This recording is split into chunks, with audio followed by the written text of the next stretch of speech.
unos datos muy importantes que ha comentado Andrew, que era, no sé si os habéis fijado, 2050 las previsiones de demencia críticas, impactantes, más de 150 millones de personas afectadas en todo el mundo. Es un problema, lo tenemos claro, y mientras esperamos pues, que aparezcan estos planes nacionales de demencia, pues al final los profesionales, como antes también comentaba Iñaki, un poquito debemos centrarnos en las personas, en ofrecerles la máxima calidad de vida a ellas, a sus familias, y como los tratamientos pues, curativos pues, parece que no están de momento dando los resultados que se esperan, pues lo que debemos es mejorar esta calidad de vida a través de diferentes cuidados y prolongando los tiempos de avance de esta enfermedad. Se pueden hacer de diferentes maneras, pero sobre todo uno de los que debemos aprovechar mucho son los avances tecnológicos. Dentro de los avances tecnológicos, pues en la siguiente mesa que tendremos, pues vamos a contar con unos profesionales muy innovadores y que nos van a presentar soluciones digitales que pueden mejorar muchísimo la vida de las personas que tienen demencia y de sus familiares, fundamental. Antes también Iñaki ha comentado pues, que, por ejemplo, en Sanitas hemos desarrollado una app que permite interaccionar, comunicarnos con las familias para que estén al día de todas las cosas que ocurren a los residentes. La siguiente mesa me gustaría presentar a Pedro Cano, director de Innovación Médica y Sistema de Gestión de Sanitas Mayores, que nos va a introducir el tema de soluciones digitales para los cuidados. Por favor, Pedro. Hola a todos, buenos días. Me gustaría que los miembros de la mesa subierais ya y tomarais asiento a mi lado. Bienvenidos a la mesa en la que vamos a hablar de soluciones digitales para los cuidados. Desde luego, todo lo que es el campo digital y los nuevos servicios y las nuevas tecnologías digitales tienen un papel y creemos que tienen un papel fundamental en el papel de los cuidados porque nos tienen que ayudar a desarrollar nuevos servicios para las personas que viven con demencia y para sus familias. Y son importantes desde nuestro punto de vista no solamente porque permitirán desarrollar esos nuevos servicios, sino porque harán mucho más fácil que esos servicios estén más centrados en las necesidades de las personas que viven con demencia y sus familiares, porque nos van a permitir obtener datos de manera muy fácil para poder estudiar y analizar los comportamientos, la evolución y las características del desarrollo de la enfermedad y de la condición que viven estas personas. Y en tercer lugar, porque nos van a permitir ofrecer esos servicios en cualquier lugar, no solamente en las residencias, que es lo que hasta ahora hemos venido haciendo, sino también en otros lugares, mucho más cerca del hogar, mucho más cerca de la familia y de su domicilio. Y en ese sentido, pues hoy es un privilegio y lujo contar con estos 4 ponentes aquí a mi lado. El profesor Yuri Quintana, que es un viejo conocido ya del mundo de las redes sociales, conmigo. Yuri es profesor en la Harvard Medical School, además es director de Global Health Informatics y forma parte del Beth Israel Deaconess Medical Center en Boston, en Massachusetts, en los Estados Unidos. Yuri hoy nos presentará la experiencia que han desarrollado en el área de Boston, desarrollando una app, una plataforma digital que permite que las familias estén más conectadas con sus mayores y además esa plataforma digital, esa plataforma tecnológica está trabajando ahora para que no solamente funcione con las apps en los móviles que ya conocemos, sino con nuevas posibilidades de comunicación con reconocimiento de voz, con altavoces, con inteligencia artificial, un tema súper pionero y muy interesante y probablemente no podríamos tener en el mundo a alguien mejor que Yuri que hoy compartirá esa experiencia. El segundo ponente es Pablo Gallardo. Pablo es director de desarrollo de negocio de Reametrix, que es una empresa española que no solamente trabaja en España, sino también en el mundo. Y cuando pensaba cómo presentar a Pablo, esta semana el Journal American Medical Association, la revista del JAMA, ha publicado un artículo que dice y nos demuestra con evidencia científica que la actividad intelectual diaria, incluso en edades muy tardías, pues previene el desarrollo de demencia. Entonces, Pablo, a lo que se dedica en Reametrix es a ofrecer estimulación cognitiva en un soporte digital, ¿no? Y es también una experiencia buenísima que hoy compartirá con nosotros. Juan Monzón Fabregat es un hombre que yo diría que es un renacentista digital, un hombre que toca muchos palos diferentes en el mundo digital y hoy Juan, que es creador y consejero delegado de la empresa Exovite, nos presentará las posibilidades que la realidad virtual y la realidad aumentada nos pueden traer para acercarles con técnicas de reminiscencia pues, recuerdos agradables y recuerdos positivos y recuerdos significativos para las personas que viven con demencia. Y el último ponente, el que está más a mi derecha, es Javier Mínguez. Javier es profesor en la Universidad de Zaragoza, es un experto en todo lo que es neurotecnología y cómo la neurotecnología puede aplicarse a diferentes ámbitos de la vida, y además es uno de los dos creadores de una empresa también zaragozana que se llama BitBrain. En BitBrain lo que Javier nos compartirá es cómo la neurotecnología pues, puede también ser parte importante de lo que es el tratamiento, la actividad y la prevención en lo que es el deterioro cognitivo y la demencia en las personas mayores. Y sin más, pues damos paso al primer ponente, Yuri, cuando tú quieras. Bien, muchas gracias.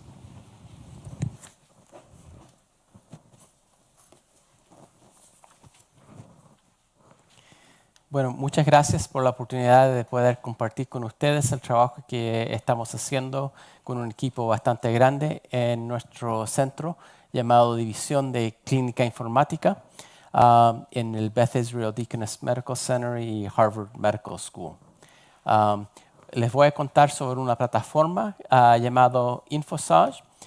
Y primero les quiero felicitar a Sanitas por no solo todo lo que han hecho para mejorar el cuidado médico, pero también con la atención que han puesto en mejorar la calidad de vida del paciente y apoyar a las familias, porque en verdad esta es nuestra también visión, que es importante mejorar la calidad de vida y apoyar las familias.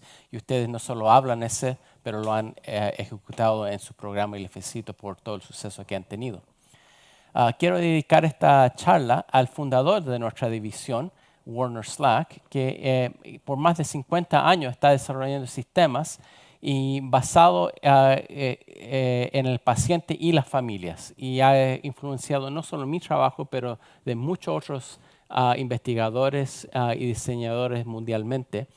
Él dijo en los 70s que el recurso menos utilizado en el sistema de salud es el paciente mismo. Muchas veces nos le preguntamos al paciente qué preferencias tiene, qué valores tiene y hacemos muchas cosas sin tener en mente el paciente.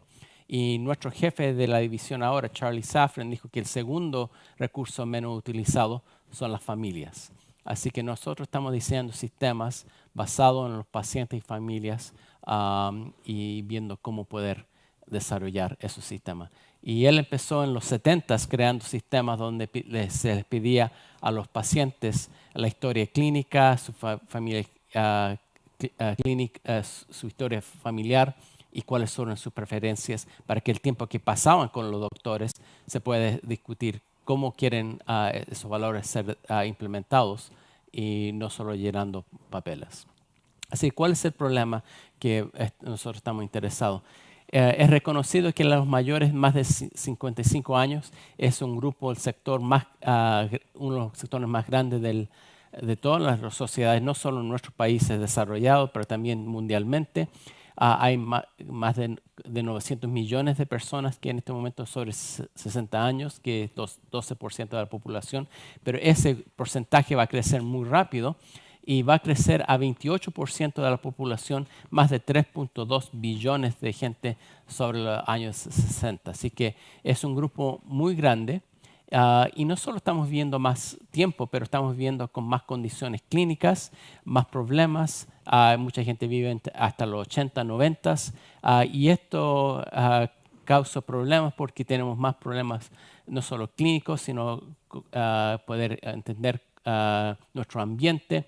El cuidado, normalmente las familias están más y más involucradas en el cuidado de los ancianos y eso crea un trabajo muy grande, algunas veces un trabajo parcial, otras veces en caso avanzado un tiempo casi completo. Así que, ¿cómo podemos ayudar no solo al paciente, sino también las familias?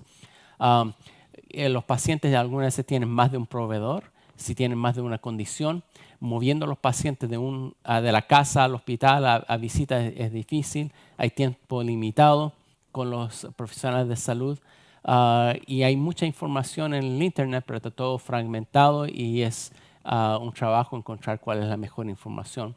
Y la coordinación del cuidado es muy difícil porque hay tantos proveedores, información y necesitamos herramientas para ayudar a las familias a poder coordinar ese cuidado. La lista de medicamentos es un problema bastante grande. Muchos ancianos tienen muchos medicamentos. Los nombres son complicados. Cuando hay que tomarse es complicado. Y manteniendo esa lista de medicamentos es un problema cada día. Porque tienen más de un proveedor y no solo son las prescripciones que se le dan en el hospital, pero también otras cosas que quizás pasan a comprar en las farmacias. Entender esa lista es difícil porque no solo tienen problemas visual, poder leer, pero también más del 60% de la población de Estados Unidos tiene problemas entendiendo qué significa esos medicamentos y cuándo hay que tomarlos. Así que hay poca adherencia a tomarse los medicamentos cuando se deben tomar, y no solo en Estados Unidos, pero los estudios en Estados Unidos, Europa y en otras partes muestran que más del 50% de las personas a todas las edades no siguen los medicamentos cuando se tienen que tomar. Así que es un problema bastante grande y la lista de medicamentos casi nunca está corriente. Así que más de 30 hasta 80% de las diferencias entre las listas están porque gente siempre está agregando medicamentos y no tener una lista completa puede causar errores clínicos. Así que los hospitales pasan quizás 30 minutos o más tratando de mantener la lista al día cuando hay una visita, pero esa lista siempre está cambiando. Y más de mitad de esos errores son causados cuando hay transición de un lugar a otro. Así que mantener esa lista es un problema. Sabemos que más y más gente tiene acceso al Internet a todas las edades y vemos aquí el porcentaje de americanos que tiene acceso al Internet. Y nuestra pregunta es, ¿cómo podemos usar la tecnología y el Internet para ayudar a familias con el cuidado de ancianos? Pero también sabemos que el uso del Internet baja bastante rápido después de los 60. Así que cuando ya llegas a los 75, 80 años, estás usando menos el móvil. Así que quizás las tecnologías van a ser más útiles para las familias que para los ancianos. Así que nuestra pregunta era, ¿cómo diseñar un sistema que ayude a los pacientes, los ancianos y las familias para resolver estos tipos de problemas? Así que hemos creado un centro, un Living Lab, para poder estudiar estas tecnologías. Tenemos varios centros de ancianos en el área de Boston que hemos trabajado juntos y hablando con pacientes y familias para ver quiénes son las necesidades y cómo diseñar un sistema que les puede ayudar. Y todo es centrado en comunicación, coordinación y colaboración. Hemos entendido por las citas que hemos tenido con ancianos y familias y hemos discutido cuáles son las necesidades, que no hay una solución perfecta. Cada familia tiene una situación diferente, pero una de las cosas que los ancianos nos dijeron que sí querían mantener un sentido de control, que muchas veces están contentos de compartir su historia clínica con los proveedores y otras familias, pero en ciertos casos quizás hay ciertos medicamentos que no quieren compartir con las familias. Quizás un anciano dijo, estoy tomando Viagra y no quiero compartir eso con mis hijos. Así que quieren tener el control final de quién tiene acceso a qué información y tener esa dignidad de poder controlar quién puede tener eso. Así que nosotros hemos creado una red privada llamado InfoSage. En años pasados decíamos que era un sistema similar a Facebook, pero privado. Ahora con todas las problemas con Facebook, dijimos, no tiene nada que ver con Facebook, es completamente diferente. Pero sí es una red privada y segura, centrado en la familia y el anciano, y dando el control a los ancianos. Este sistema de infosagehealth.org es disponible gratis a cualquiera en el mundo. En este momento está solo en inglés, pero estamos viendo cómo traducirlo a diferentes lenguajes también. Así que los usuarios, el centro es el anciano, que lo llamamos el keystone, la piedra central. El proxy puede ser alguien de familia de confianza que tiene acceso a toda la información y puede agregar miembros. Pueden tener un proxy o no tienen que tener un proxy, pero muchos de los ancianos tienen un proxy. Y los caregivers son gente que tiene acceso a mucha de la información, pero no toda la información. Así que se puede crear diferentes niveles de acceso, todo centrado en el anciano y dándole el control y seguridad al anciano. Este sistema está disponible en el web, también en mobile apps, y estamos estudiando cómo este sistema se usa. Nuestro fundador Warner Slack dice que uno puede crear su herramienta, pero no dicta cómo los usuarios van a usar esa herramienta. Así que hay que aprender de los usuarios cómo usan y cuáles son las necesidades de ellos. Esta gráfica muestra los diferentes niveles de acceso, donde el Keystone tiene acceso a todo, el proxy también, pero los caregivers solo pueden ver los medicamentos, no pueden agregar medicamentos, y también tiene acceso a comunicación a los miembros de esa red. Así que aquí muestro el ejemplo de mandar mensajes entre los miembros de la red, se pueden comunicar. Y una pregunta es, ¿por qué no usan WhatsApp, por ejemplo? Bueno, esto es un sistema seguro, privado, donde no solo puedes comunicarte con mensajes, pero también lo que no tiene el otro sistema es tener una lista de tasks, cosas que diferentes hay que hacer con el anciano, por ejemplo, mover al anciano, alguien quien va a visitar al anciano. Así que aquí pone una lista de todas esas acciones y diferentes miembros de la red se pueden suscribir a tener responsabilidad de hacer esa acción. Así que tiene esta lista de acciones. También tiene acceso a información. Esta información viene de una organización llamada Health on the Net, que revisa que la información está al día y viene de una información reputable. Así que tienes acceso a información que ha sido seleccionada por Health on the Net y también con especialistas de nuestro centro. Y aquí está el panel para control de quién está en la red y quién tiene diferentes niveles de acceso. Una de las cosas que hemos agregado en el último año es la lista de medicamentos. Y aquí uno puede agregar los medicamentos cuando se tiene que tomar. Puede mantener el medicamento activo o cuando ya para de tomar eso puede desactivar. Y puede tener mensajes para recordarles cuándo tomar esos medicamentos. Así que las familias, algunas están usando esta herramienta para poder mantener al día los medicamentos y ayudarle a recordarle al anciano cuándo tomarse. También tiene información que viene de los Estados Unidos, del gobierno, de información de esos medicamentos. Y agregamos una cosa que muestra interacciones entre medicamentos y potencial síntomas que puedes tener cuando tiene ese medicamento o interacción entre los medicamentos. Así que este es un problema que no hemos estudiado muy bien. Estamos desarrollando un programa para estudiar los síntomas que hay y cómo poder recopilar esos datos y cómo eso puede ayudar el cuidado de los ancianos. Este sistema está disponible en una app que está disponible en el iPhone también y también está disponible en Android. Y aquí puede ver cómo puedes agregar medicamentos. Y en este momento estamos usando un estudio de usabilidad para ver cuán útil es para no solo a las familias y también para los ancianos. Y quién usa el móvil, quién usa el web y cómo mejorar el acceso a este sistema.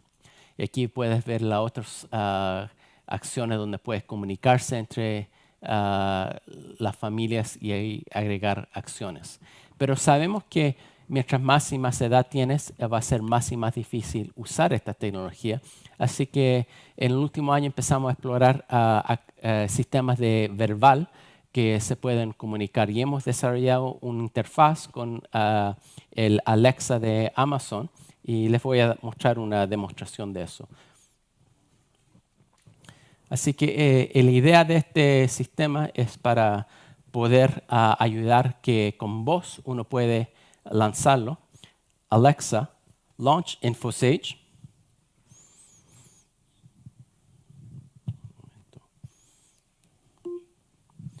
Alexa, un momento.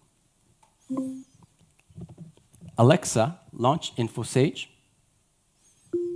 Welcome to InfoSage. Alexa, what are my... Alexa, ¿cuáles medicamentos tengo que tomar? Estás tomando aspirina. Y aspirina.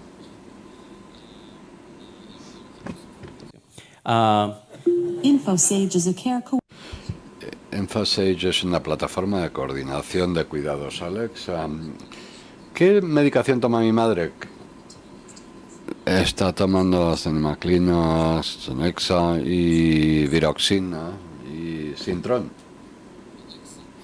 Alexa, ¿mi madre ha tomado su medicación hoy? Pues bueno, aquí son las medicaciones que tu madre tenía que haber tomado ya. A las 8 de la mañana tenía que haber tomado la pastilla para el hipotiroidismo, pero no sé si pero yo creo que no la tomó. Bueno, tu madre está tomando Celexa para la demencia. Dice que la tiene que tomar a las 8. ¿La ha tomado? Sí. Bueno, pues tu madre está tomando DocuC para el estreñimiento y se supone que lo tiene que tomar a las 8. ¿Se lo ha tomado? No. También has dicho que tu madre toma Dorgesade a las 12. ¿Lo ha hecho? No lo sé. Bueno, pues esto es todo lo que hay en la lista de todo lo que tiene que tomar. Bueno, pues gracias. Adiós, Alexa. Adiós, adiós. Bueno, que tenga usted un buen día. Adiós. Un ejemplo del sistema y estamos ahora estudiando cuáles son los tipos de comandos que las familias van a usar, los ancianos van a usar, y también con el avance de edad van a haber problemas cognitivos y cómo poder adaptar el sistema a diferentes niveles cognitivos y cómo cambia el nivel de comunicación. Así que yo empecé mi carrera en inteligencia artificial, en aprendiendo lenguajes, y creo que hay mucho potencial, pero hay muchas preguntas todavía que hay que poder entender. Por ejemplo, ¿cuáles son los tipos de preguntas que gente quiere hacer? ¿Qué nivel de acceso se debe permitir con la voz? Hemos visto que las redes son diferentes en todas las familias. Por ejemplo, hay ciertas redes donde hay un anciano y 2 proxies. Aquí pueden ver la lista de actividad y ves que el nivel de actividad cambia sobre tiempo. Así que quizás pueden haber ciertos días y semanas donde hay poca actividad y de repente hay cambio de situación médica del paciente y sube las acciones. Las familias están en diferentes lugares de ciudad y geográficamente también. Y en ciertos casos hay más de un anciano en la red. Quizás pueden ser 2 padres, 2 proxies, quizás diferentes hijos tienen diferentes roles en cada red. Así que este sistema se puede adaptar a las diferentes familias. Y aquí ves, por ejemplo, un ejemplo de esta familia donde hay actividad que cambia sobre tiempo. Una de las cosas es que cuando hay un problema difícil clínico, es muy difícil introducir nuevas tecnologías porque la gente está muy ocupada en esa crisis. Así que este sistema es mejor cuando la gente lo empieza a usar antes que haya una necesidad grave, para que cuando hay una necesidad grave ya está la información en el sistema y la gente está acostumbrada a usarlo. Así que estamos viendo cuándo es el momento apropiado para introducir este sistema y agregarlo. Aquí ven otra familia que los cubrió InfoSage y están en California, pero otro hijo está en el otro lado de la costa. Así que más y más la gente es móvil y los hijos están viviendo en diferentes partes. Y ven aquí que solo por las presentaciones que hemos hecho ha crecido el uso del sistema en diferentes partes del mundo y me gustaría mucho que gente en España empiece a usar esto y podemos encontrar oportunidades para colaborar y aprender juntos en esta área. Hemos visto que no solo los ancianos los niños lo usan, pero también los ancianos, pero sabemos que los ancianos paran de usarlo después de 75 años. Sabemos por las cosas que han preguntado que medicamentos es un tipo de información que es alta prioridad para las familias. Y lo que hemos aprendido es que no hay no solo un tipo de familia, hay diferentes estructuras, hay diferentes niveles de comunicación, diferentes niveles de acceso que diferentes familias quieren tener y darle la flexibilidad a las familias, crear en la red que es apropiada para eso es importante. También hemos descubierto que las las preguntas verbal es un área muy compleja. Por ejemplo, no solo hay que entender cuál es la pregunta, pero cuál es la intención que las personas tienen y cómo poder crear una respuesta que es relevante no solo para esa pregunta, pero también tener en cuenta la historia clínica de la persona y quizás poder dar información más allá de lo que solamente pidieron. Así que poder tener un entendimiento más profundo va a requerir más investigación y crear sistemas, algoritmos más complejos. Y también tenemos que adaptar el sistema a diferentes niveles cognitivos. Así que hay mucho trabajo que hacer aquí y sería también interesante entender cómo adaptar este sistema en diferentes países y diferentes lenguas y diferentes culturas y a diferentes niveles sociales y económicos. Así que proyectos como estos son grandes y complejos, no se pueden avanzar sin colaboración. Este es el equipo nuestro, que es bastante grande. Le doy muchas gracias a todo el equipo que ha trabajado muy duro a crear esto y también con los centros de ancianos que hemos trabajado en Estados Unidos. Estoy accesible en el internet, si ponen mi nombre, pues estoy en todos lugares. Y finalmente le quiero dar las gracias a Warner Slack, que no solo ha sido un gran innovador, educador, pero ha traído humanidad a los sistemas que hemos creado y siempre poniendo a los pacientes y las familias primero. Muchas gracias.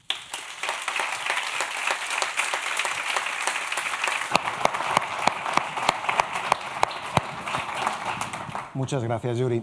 Luego tendremos la oportunidad en el debate y con preguntas desde el auditorio pues, para profundizar más en los temas que queráis. Juan.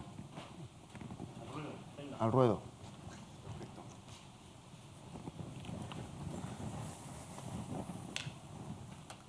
Bueno, lo primero, buenos días. Muchas gracias por invitarnos. Gracias, Pedro. Yuri, we need to talk. No solo con Alexa, sino creo que es importante que hablemos. Voy a empezar. Me disculpen que esté todo el rato con el móvil, pero me ha preguntado mi equipo que si se podía acceder por streaming al acto. No sé si está público. Vale. Lo digo porque les había hablado de Yuri y no lo sabían. Bueno, voy a... Que miren tu Twitter, vale. Vale, perfecto. ¿Alguien sabe lo que es APOE variante E4?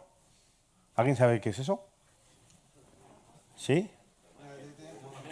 Bueno, pues para aclararlo, yo no lo sabía esta mañana, o sea que tampoco quiero aquí hacérmelas de demasiado inteligente.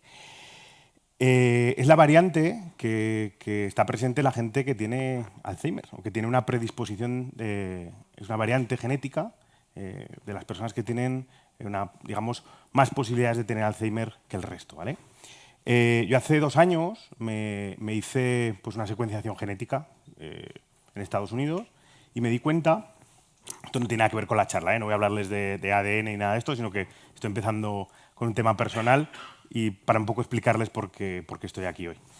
Entonces, cuando yo detecté eso y sabiendo que la genética al final nos afecta a todos los que somos de la misma familia, yo entendí que tenía que, digamos, velar de alguna manera por los miembros de mi familia, ¿no? Entonces empecé a pensar ideas y a pensar formas en las cuales yo podía ayudar desde la humildad a que mi familia, por ejemplo, tuviera algo que hacer en este sentido, ¿no? Hablé varias veces con Pedro y bueno, pues quiero contarles hoy un poquito algunas de las cosas que posiblemente hagamos. Pero para mí es muy importante mi conexión con el Alzheimer porque al final todos pensamos en nuestra familia, todos nos conectamos. Muchas veces, entre comillas, de una manera egoísta, te lanzas a hacer algo, ¿no? para ayudar a la gente cercana, ¿no? Voy a dar un poco de publicidad de Exovite, que para eso tenemos una empresa. Entonces, Exovite es una empresa que somos early adopters. Si no encontramos la tecnología, somos capaces de innovar y hacerla. Tenemos 3 años. Es la última, hay poquitos slides que tienen texto, ¿vale? Lo demás son imágenes, así que no se preocupen, no les voy a leer mucho. 3 años, 14 personas, el 80% somos ingenieros, tenemos 2 patentes, más de 40 premios internacionales, tenemos unos partners maravillosos y sobre todo estamos enamorados de la tecnología, estamos enamorados de unir tecnología y salud. ¿Y sabéis lo que es la reminiscencia? ¿Sí? Sí, perfecto. Yo lo voy a contar de una manera que a mí me gusta mucho, ¿no? La reminiscencia es como si tú tienes un globo de helio que sube hacia arriba, ¿vale? Y tienes un hilo, ¿no? La reminiscencia es lo que yo utilizo para tirar, o sea, vamos a pensar que el recuerdo es ese globo, la reminiscencia es lo que yo utilizo para tirar de ese globo y obtener finalmente ese globo, ¿no? Pero también hay, como no podía ser de otra manera, una forma de expresarlo un poquito más técnica, sacada de Internet. Básicamente se utilizan recursos como fotografías, música y archivos grabados, artículos de periódico, etcétera, etcétera, ¿no? Archivos, o sea, por ejemplo, recortes de periódico de épocas para ayudar a la gente a que recuerde algo en ese momento, películas que abogan emociones, el primer beso, la primera vez que me fui con mi padre a ver una película, todas este tipo de películas. He puesto estas dos porque son de mis favoritas, dicho sea de paso. También recuerdos relacionados con la emoción, el nacimiento de un nieto, el nacimiento de un hijo, etcétera, etcétera, ¿no? Y se utilizan imágenes antiguas para poder, digamos, concentrar todos esos datos y toda esa manera de volver a esos recuerdos, ¿no? Y, ¿por qué no?, utilizar nuevas tecnologías, ¿no? Como pueden ser pues, la realidad virtual y otras tecnologías. Hay un tema muy interesante y es que ya nosotros, junto con otra empresa, hemos probado qué sucedería a personas que tienen cierto estado de demencia, que bueno, lo quería decir al principio, lo voy a decir ahora. Andrew decía antes que ahora mismo hay 50 millones de personas que tienen demencia en el mundo. Piensen que es más de la población de España, ¿no? Hay un país que se llama demencia, que es una cosa muy, muy grande, ¿no? Pero bueno, volviendo a esto y sin querer perder el hilo, yo he probado ya esto con gente y no lo voy a volver a hacer. No voy a volver a ponerles temas de realidad virtual, me va a matar Pedro, pero nunca más lo vamos a volver a hacer, por un tema. Por cómo lo hacemos y qué mostramos, ¿no? Hay un tema, y es que la gente que de verdad tiene un alto índice de demencia o está realmente mala, no es este señor, que este señor es de una foto de Photostock, que es muy majo, muy guapo, muy bien peinado, sino que es gente que realmente está pasando por un problema grave. Y ese problema grave es que muchas veces sin llevar unas gafas de realidad virtual ya está desorientado. Imagínense si yo me pongo unas gafas de realidad virtual y ya no veo lo que tengo alrededor, ¿vale? Evidentemente puede producir mareos y genera, pero no solo en la gente mayor, hay gente de todas las edades que la realidad virtual les genera mareos, porque al final pierdes un poco el sentido de lo que tienes a tu alrededor, ¿no? Y un poco he puesto esta cara porque es la cara que tenía una persona que le puse las gafas, pues más concretamente mi señora madre, cuando dijo, esto yo no lo veo, ¿eh? Es un poco la cara, ¿no? Para que entiendan un poco lo que sea. Y ahora voy a explicarles un poquito la diferencia entre realidad virtual y realidad aumentada, que no es una cosa nueva porque estas fotos se podrían utilizar como temas de reminiscencia porque son viejísimas. Entonces, básicamente la realidad virtual, para diferenciarlo de una manera clara, es unas gafas, un dispositivo que tiene dos pantallas, que en cada una se emite una imagen diferente y que te dan una profundidad de campo. Tiene unos giroscopios que permiten que cuando tú te mueves alrededor de un entorno se mueva, digamos, la imagen contigo, ¿no?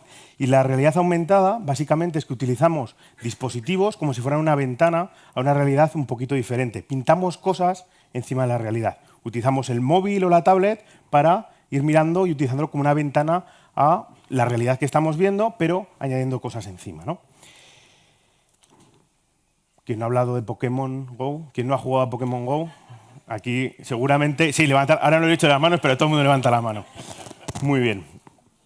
Y hay una cosa, hay un dispositivo que no es tan viejo, que a mí particularmente me emocionó cuando empecé a leer sobre él. Es un dispositivo que realmente sí que, vamos a decir que es contemporáneo, que son estas gafas que creó Microsoft. Estas son las famosas HoloLens, no sé si las han visto en algún momento. Pues son unas gafas muy curiosas, ¿no? Llevan dos escáneres, una a cada lado, con lo cual continuamente van escaneando lo que tienen alrededor, ¿vale? Al contrario de la realidad virtual o la realidad aumentada, tú sigues viendo, pueden comprobarlo, siguen viendo lo que tengo delante, ¿no? Pero por medio de 3 pantallas en cada ojo, que una es verde, otra roja y una azul, se generan digamos, cosas encima de lo que tú ves, ¿vale? Con estas gafas tú puedes ver cosas que otra gente no, ¿vale? O sea, suena curioso, pero es interesante, ¿no? Pues bien, lo que nosotros hemos ideado es una cosa muy sencilla. Estas gafas, uno de los, entre comillas, fallos que tienen es que siempre tienen una franja alrededor donde no se emite la imagen, ¿vale? La pantalla es la zona central. Voy a ponerles otro ejemplo aquí. Esto es la primera operación que se hizo de cirugía ortopédica con unas solones, que las hicimos nosotros hace 1 año y medio. Y no, yo no operé, yo hice el software, bastante hacemos. O sea, lo que ven en rojo, la zona roja, es lo que realmente está viendo el médico, ¿vale? Y lo otro es lo que aparece en la grabación, porque bueno, me he olvidado decirles que también el dispositivo tiene una camarita que permite grabar no solo lo que estoy viendo, sino lo que también ve el personal que lo está utilizando, ¿no? Entonces habíamos pensado, hay una aplicación muy interesante que se llama Holotour, que sirve para hacer visitas virtuales utilizando estas gafas. Y estas visitas virtuales son espectaculares y lo pueden probar en algún momento, luego si da tiempo con alguna gente lo podremos probar. Son unas visitas espectaculares. Entonces pensamos, ¿y por qué no hacemos un banco de recuerdos donde la gente almacene sus cosas en 360 para luego utilizarlas, ¿no? con sus personas mayores? Con la ayuda de la tecnología existente nos dimos cuenta de una cosa muy sencilla. Era fácil llegar a esta conclusión. Resulta que Google Street View nos va a permitir visitar de manera virtual sitios que están a miles de kilómetros. Pero bueno, a miles de kilómetros o a 300 kilómetros de aquí, que está la Basílica del Pilar, que como somos de Zaragoza, pues bueno, hay que estar orgulloso de su tierra. Entonces, nosotros podríamos recrear una visita virtual utilizando estas gafas y extrayendo de Google Street View una visita, por ejemplo, al Pilar o a cualquier sitio donde la persona haya estado antes y eso le permita tener ese recuerdo conectado a algún tipo de emoción. Pero no solo eso, sino con ayuda de los familiares pueden grabar con una cámara de 360, por ejemplo, el interior de la Basílica del Pilar para esa persona religiosa que quiera visitar. ¿Perdón? No, seguro. Pero bueno, La idea es buena, ¿eh? ya lo conseguiremos, ya lo conseguiremos. Tú ayúdame que seguro que lo conseguimos. Bueno, sí. O puede, por ejemplo, hacer una grabación 360 de lo que sería su casa de toda la vida, ¿no? Eso sí que podemos. Sin problema. Me alegro. Si te deja tu mujer. Me alegro. Entonces, ¿por qué no añadimos a la definición de reminiscencia no solo los contenidos que pueden ser de fotografías, música, archivos grabados, también visitas virtuales? Quiero terminar con un pequeño consejo. Tampoco soy nadie para dar consejos, pero sería muy interesante. Empiecen a grabar sus eventos, las cosas que hacen con sus familiares, con cámaras de estas 360, porque o quizás puedan ayudarles a ustedes o a algún miembro de su familia en el futuro. Muchísimas gracias.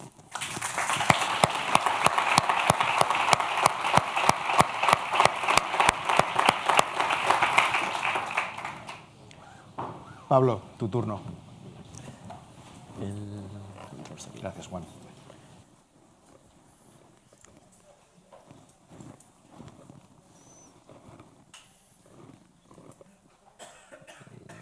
Vale, pues buenos días a todos. Muchas gracias por la invitación para que estemos aquí. Y un poco lo que quería era contaros nuestra experiencia aplicando las nuevas tecnologías en la rehabilitación, en la estimulación física y cognitiva.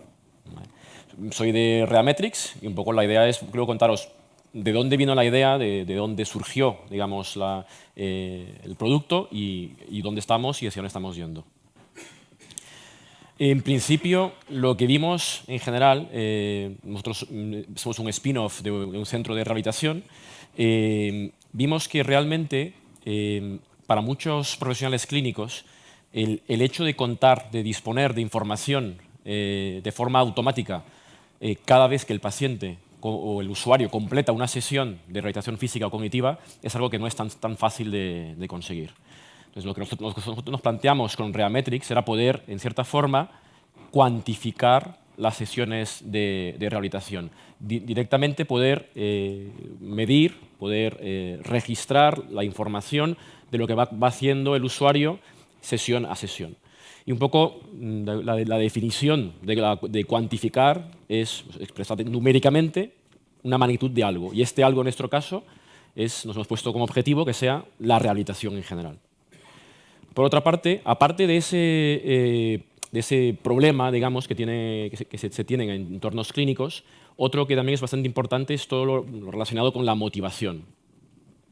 Y en este caso, hay un tiempo ya en el cual se utilizan técnicas de gamificación para hacer actividades que normalmente no son, digamos, o no se asocian siendo un juego, siendo divertidas, pues obviamente a través de esas técnicas intentar que sean más motivantes, más divertidas para los usuarios, para los pacientes. Y Rehametrix, básicamente, el objetivo nuestro es ese, es cuantificar y a la vez hacer la rehabilitación más motivante a través de esas técnicas que veremos ahora. Esta cuantificación, no solamente el objetivo, obviamente, es, utilizando las nuevas tecnologías, nos permite no solamente realizarlo en un entorno clínico, sino incluso plantearnos llevarlo a cualquier entorno asistencial, incluso convertir el domicilio del paciente en una extensión del entorno asistencial, siempre, por supuesto, llevando el concepto de cuantificación y de motivación, independientemente de dónde esté, tanto el usuario, el paciente, como el profesional. De esta forma, como decía, la cuantificación lo que nos va a hacer es proporcionarnos información clínica, datos que pueden ser utilizados por el profesional para tener una medida más objetiva de la evolución o la no evolución de ese usuario. Y la gamificación tiene el aspecto motivacional, que es incluso más importante, para asegurarse que el usuario se mantiene, que continúa, ¿no?, que completa el plan de tratamiento pautado. ¿Cómo cuantificamos? Pues básicamente el Rehametrix se centra en torno por un lado, al profesional sanitario.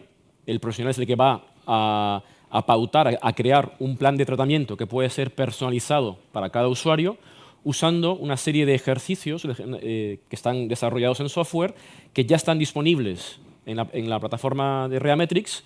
Y estos pues, sirven, digamos, lo que hemos hecho básicamente es coger tareas, actividades de rehabilitación, tanto física como cognitiva, y convertirlas en aplicaciones software. Lo que nos permite medir, nos permite configurar, personalizar y tener un control bastante bueno sobre lo que pasa durante las sesiones. En este caso, el profesional es el que va a crear esos planes de tratamiento y una vez creados, ¿vale?, el siguiente paso va a ser que el paciente, el usuario, independientemente de dónde esté, complete el plan de tratamiento que ha sido previamente pautado por el profesional. En este caso, lo que el usuario va a ver son una serie de juegos, pero esos juegos, en realidad, como decía, son actividades de rehabilitación física y cognitiva, y por otra parte, están recogiendo todos los movimientos, todas las interacciones que hace el usuario, el paciente, durante los ejercicios. De forma que toda esta información queda almacenada y Rehametrix, nuestro software, lo que va a hacer es generar informes detallados de todo lo que ha ido completando el usuario para que el clínico tenga esta información disponible y pueda tomar las decisiones que vea correspondientes, ¿no?, analizando los informes. Ese es un poco el ciclo, digamos, ¿no?, de uso del software, independientemente de dónde esté el usuario, en su domicilio, en una residencia, en un hospital, en una clínica. La plataforma está desarrollada de tal forma que va a recoger la misma información y va a permitir las mismas opciones asistenciales independientemente del entorno y dónde esté el usuario. La motivación, ¿cómo nos planteamos la motivación? Pues como decía antes, gamificando. Lo que estamos haciendo es básicamente crear o convertir las tareas, los ejercicios de rehabilitación en juegos que puedan ser más motivantes, más divertidos para el usuario, para que en cierta forma se olvide, en la medida de lo posible, que está haciendo actividades de rehabilitación. Y este de hecho es un factor bastante importante para nosotros. Yo diría que es incluso más importante que la cuantificación, porque si no, el paciente no quiere continuar con el tratamiento, no va a haber nada que cuantificar. Entonces, damos bastante importancia y siempre estamos dándole vueltas a cómo podemos añadir cosas, cómo podemos añadir opciones que permitan pues, motivar más al usuario, ¿no? De hecho, recientemente estamos añadiendo, por ejemplo, una clasificación de usuarios en base a puntos que se va actualizando de forma semanal para que pues, los usuarios vean digamos, los 10 mejores usuarios, pacientes, ¿no? de cada centro, ¿no? Y con el sistema de logros, lo que vemos es que los primeros 3 de esa clasificación pues tendrán distintos objetos que les van a aparecer para personalizar su avatar, ¿no? Este muñeco de madera que vemos aquí, que es controlado por el usuario en tiempo real. En la actualidad disponemos en Reametrix de más de 100 ejercicios de rehabilitación, como decía, enfocados tanto en la parte motora, la parte física, como en la parte cognitiva. Y cubrimos un número bastante amplio de objetivos clínicos. Y un poco la idea, ¿no? El objetivo de Reametrix es que el profesional utilice los ejercicios de acuerdo a lo que vea necesario con el usuario, con los usuarios, y que disponga de suficientes herramientas para poder personalizar esos ejercicios a las necesidades y a los objetivos clínicos que tenga con cada usuario. Por otra parte, también es muy importante que sea fácil de usar, que la plataforma sea muy fácil de usar. Y en este caso, nosotros estamos utilizando, por un lado, dispositivos que ya estén disponibles en el mercado. No queremos reinventar hardware, que acaba siendo muchas veces más complicado para desplegar y para mantener una vez que está en el campo, digamos. El objetivo es simplemente, ya hay dispositivos que mucha gente ya dispone de ellos, que tienen un coste relativamente bajo y que pueden ser utilizados para otros fines, aparte, ¿no? para los que fueron diseñados, como pueden ser pues, las tabletas, teléfonos móviles o sensores de profundidad, que cada vez hay más y más en el mercado. En este caso, el sensor de profundidad que vemos aquí, que es como el sensor Kinect de Microsoft, lo que permite es hacer un registro de 26 puntos en el cuerpo del usuario 30 veces por segundo sin necesidad de que el paciente, el usuario, se coloque ningún tipo de sensor. La detección es inmediata, es automática y, por lo tanto, pues eso es lo que también nos permite a nosotros realizar todo tipo de medidas conforme el paciente va completando las sesiones.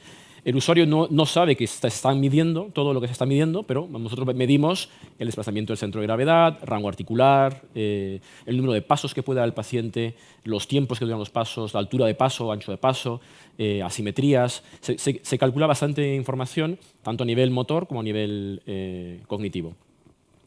Y luego, por supuesto, para la parte cognitiva, hay muchísimos dispositivos móviles, ¿no? Táctiles, ¿no?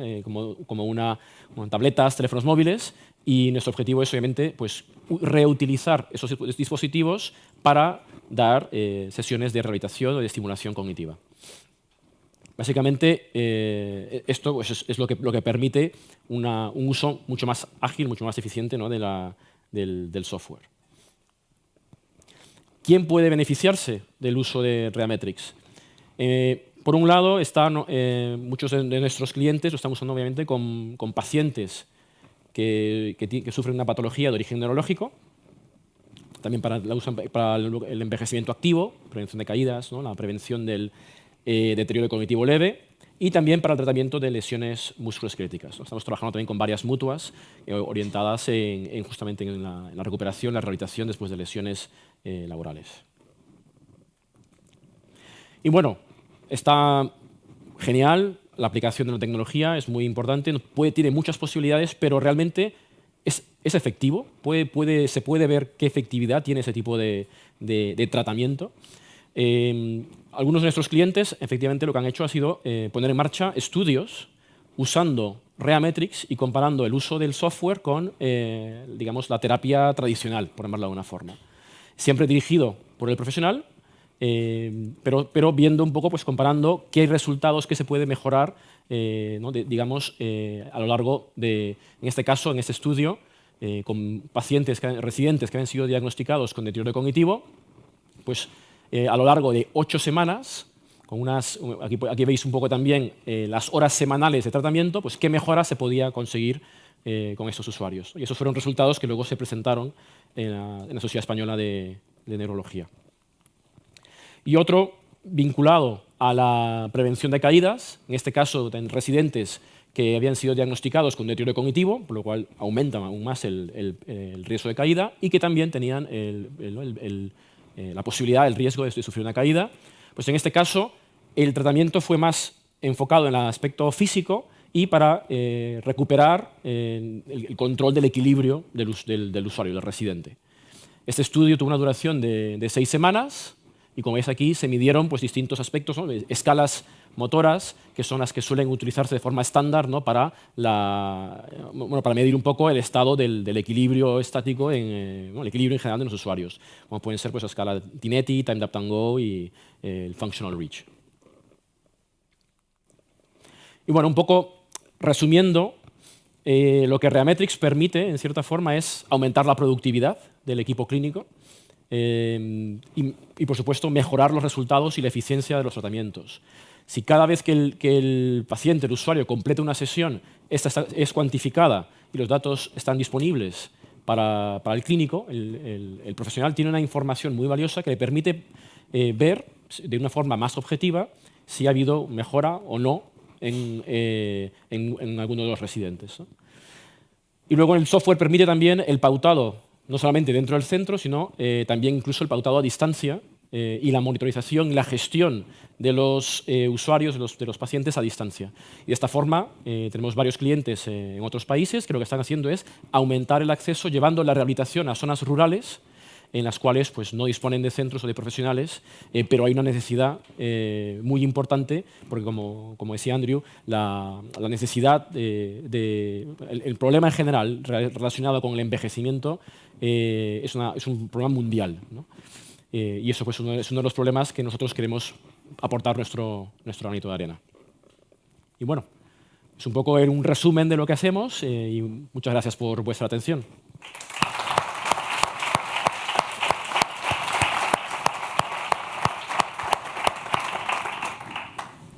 Tu turno, Javier.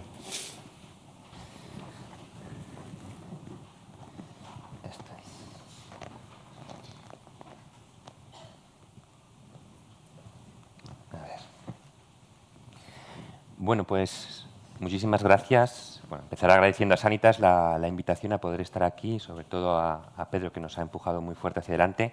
Sobre todo porque para nosotros es un privilegio poder estar aquí. Llevamos muchos años intentando hacer una tecnología para ayudar a las personas a nivel cognitivo y bueno, pues este es uno de los primeros foros en los que voy a poder realmente presentar todo este trabajo.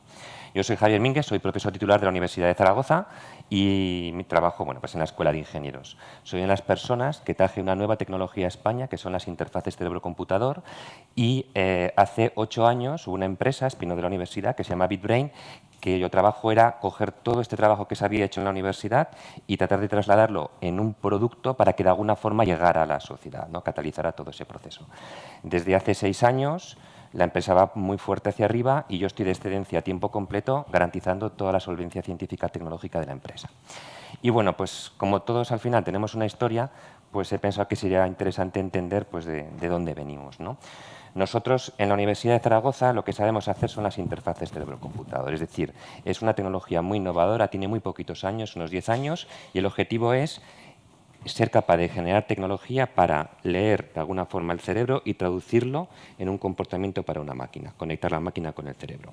En aquel momento hicimos prototipos que fueron completamente pioneros a nivel mundial. Hicimos la segunda silla de ruedas controlada únicamente con el pensamiento, pensando en gente con problemas y deficiencias de miembro inferior, y con el pensamiento operaban la silla de ruedas. Fuimos los primeros que la escalamos a prótesis o brazos robóticos para que estas personas ya a nivel de tetraplegia pudieran manipular objetos en el entorno cercano, siempre también operado únicamente con el pensamiento. Y recientemente Nature también se hizo eco de unos resultados que tuvimos en los que mostrábamos cómo toda esta tecnología que estábamos desarrollando de prótesis o exoesqueletos para movilidad eran capaces de aprender del propio cerebro humano. Y bueno, pues todo esto genera una atracción técnica científica enorme, y en aquella época pues nos dimos cuenta de que bueno, todo esto estaba siendo aplicado hacia un contexto motor. Queríamos siempre ayudar tanto a sustitución como a compensación motora, y la pregunta es ¿podíamos realmente aprovechar todo este conocimiento y llevárnoslo al campo de todas las capacidades cognitivas? Y eso fue realmente lo que inició todo esto. Y allí tuvimos una visión que fue, bueno, pues vamos a intentar generar una tecnología que sea capaz de ayudar cognitivamente a gente mayor, pacientes, etcétera, y llevarla lo más lejos posible, que es hasta su propia casa. ¿De acuerdo? Entonces, bueno, obviamente es una visión que requiere un esfuerzo técnico tremendo, científico, a nivel de hardware, software, tecnología que no existe, métodos y un amplio abanico de avances tecnológicos. Y obviamente no hemos llegado todavía hasta allí, pero hoy les voy a presentar un hito para mí muy importante intermedio, que es haber desarrollado una tecnología en la que a día de hoy profesionales como ustedes son capaces de usarla para ayudar a pacientes, gente mayor, etcétera, etcétera. ¿De acuerdo? Bueno, pues lo primero que hay que hacer, y esto lo entiendo yo muy bien porque hago la analogía motora, es que si yo voy a ayudar o voy a conseguir algo en una persona, mejorarlo cognitivamente de alguna forma, algo tengo que cambiar en su cerebro para que eso pase. Y es la primera pregunta que hay que hacerse, es qué es lo que tienes que cambiar. ¿De acuerdo? Entonces, bueno, aquí hay que darle vueltas y al final del día eso que haya que cambiar tiene que tener nombre y apellidos y una clara base neurobiológica de todo el procedimiento. Bueno, pues en esto, hace 20 años, un catedrático muy conocido de electrofisiología hizo un longitudinal en el que encontró una cosa que llamamos correlato neural, que básicamente, correlato neural que correlaba con la capacidad de atención sostenida y memoria de trabajo. ¿Qué quiere decir esto? Quiere decir que encontró algo que él medía en el cerebro cuya magnitud correlaba con la capacidad de atención o memoria de trabajo. Es decir, si yo lo tengo, vamos a decir así, más grande, tengo más capacidad de memoria de trabajo o atención sostenida. Y esto es una base biológica clarísima. Y esto, visto en palabras un poquito más matemáticas, sería como decir una persona, puedo medir en estado de reposo y atención, que es esta línea, la diferencia entre la línea azul y roja que ven. Si yo de alguna forma fuera capaz de cambiar ese cerebro y llevármelo a este estado que tenemos aquí de la derecha, que ese correlato es más grande, si este señor hizo bien su trabajo, esta persona tiene que mejorar el nivel de atención y memoria de trabajo. Y esto es precisamente lo que nosotros hacemos, ¿de acuerdo? A nivel conceptual es un problema precioso, porque se entiende muy bien y se explica muy bien. A nivel técnico tiene una implementación complejísima. Y es tan compleja porque este correlato neuronal es muy caprichoso y tiene una gran variación e intrapersonal. Es decir, con matemática estándar, convencional, lo utilizaríamos sobre todos nosotros y no lo veríamos, porque no vale. Necesitamos una matemática especial para individualizar el procedimiento completamente. Y solamente lo podemos observar para una persona, que es diferente para otra y es diferente para otra. Y en segundo lugar, tiene una gran variación intrapersonal. ¿Qué quiere decir esto? Pues que en mí mismo, yo lo hago ahora, cambia un poquito y si lo vuelvo a hacer dentro de un rato me va a cambiar también un poquito más. Es muy caprichoso ahí. Pero sumado a que si todo esto va bien, lo que vamos a hacer es cambiarlo. De manera que todavía lo vamos a cambiar un poquito más. Y entonces manejar todo este procedimiento es lo que hace bonito el problema y complejo a nivel de implementación. Bueno, pues, ¿qué es lo que tenemos que hacer aquí? Generar un mecanismo de neuroplasticidad al uso para cambiar un correlato neuronal. ¿Vale? ¿Cómo lo podemos hacer? Bueno, pues hay al menos 3 formas muy clásicas de hacerlo, que son pharma, aquí no nos va a valer porque es un procedimiento muy específico. Podemos hacer estimulación eléctrica o magnética, que para este contexto específicamente tampoco nos va a valer, por un tema de que es algo muy, muy, muy específico del cerebro. Y segundo, lo queremos cambiar, pero que nos dure en el tiempo. Y eso se llama consolidación. ¿De acuerdo? Por eso nosotros nos fuimos hacia una cosa que es muy básica para el ser humano, que es el aprendizaje. Nosotros, cuando aprendemos nuevas tareas, vamos a generar mecanismos de neuroplasticidad. La pregunta es, ¿cómo hacemos que nuestro paciente aprenda algo y pase esto en su cerebro? Vale. Pues para hacerlo, lo que hacemos es un aprendizaje condicionado de toda la vida, ¿de acuerdo? Y nos llevamos en el bolsillo un procedimiento experimental que es de los años 60, que se llama neurofeedback, ¿de acuerdo? Y entonces, ¿qué es lo que hacemos? Pues lo que hacemos es, cogemos a una persona y le decimos, mire usted, lo que tiene que hacer es aprender a cambiar este cuadrado de color. Tan simple. La persona que va a hacer va a intentar concentrarse para cambiarlo. Si esta persona aprende a cambiar el cuadrado de color es porque va a cambiar el cerebro como a nosotros nos interesa. ¿Y cómo lo hacemos? Cogemos estos modelos de neurofibra de toda la vida, los teñimos con una tecnología que hace muchos años no se podía utilizar y una matemática que no existía hace unos 10-5 años y implementamos ese modelo en el que la persona tiene un casco que le mira la actividad cerebral y está intentando cambiar un cuadrado de color rojo. Él cree que quiere cambiar el cuadrado de color rojo, pero solo lo hace cuando nosotros vemos que está cambiando este corte neuronal como a nosotros nos interesa. Aprendizaje condicionado de toda la vida, ¿de acuerdo? Y no tiene más. Entonces, lo bonito de todo esto es que es bastante, digamos así, bonito de entender, muy complejo de implementar a nivel tecnológico, ¿vale? Bueno, entonces, con sudor y lágrimas hemos conseguido implementar todo este modelo y lo que tiene arriba es una gráfica muy bonita porque es un compañero de BitBrain haciendo esta intervención y lo que vemos es que esta es una gráfica tiempo-frecuencia, lo que es azul es que no cambia, si son 1, 2, 3 y 4, y lo que vamos viendo, eso que está en rojo, es precisamente que vamos cambiando solo en el cerebro ese correlato para él que queremos cambiar y el resto se queda intacto, no lo tocamos, que es justo claramente el objetivo, ¿no? Y la segunda cosa bonita es esta gráfica que tenemos aquí debajo. Este es el controlador randomizado que tenemos con depresivos. Todo lo que vemos ahí es un sumatorio con una n creo que era igual a 50, ¿de acuerdo? La magnitud de esas bolitas es la magnitud de esa cosa que queríamos cambiar. Y es muy bonito ver cómo empezamos las sesiones, lo vamos consiguiendo hacer más grande, que era el objetivo, pero como todo en el cuerpo no lo podemos cambiar hasta el infinito y nunca más. Todo al final a nivel fisiológico tenemos una barrera todos que no podemos levantar. Y eso me ve muy bonito cómo de repente a partir de ciertas sesiones ya no puedes cambiar más. Esto satura. Entonces, esto es bonito, pero todavía no hemos hablado de lo que teníamos que hablar, de si mejoramos o no cognitivamente, ¿no? Y bueno, pues esto en realidad sí que nos ha correlado con todos los estudios científicos y este cambio nos ha llevado a producir cambios. Donde mejor lo estamos capturando estos cambios es un test que se llama el PASAT, es lo siguiente a estándar en psicología, en el que captura bastante bien la atención sostenida, la memoria de trabajo y la velocidad de procesamiento, que son 3 capacidades básicas para el ser humano. Sin entrar en detalle en los estudios, porque bueno, imagino que luego hablaremos un poquillo sobre ellos y las poblaciones, a día de hoy en todos los estudios de forma consistente nos están mejorando estas habilidades y entre un 10 y un 30%.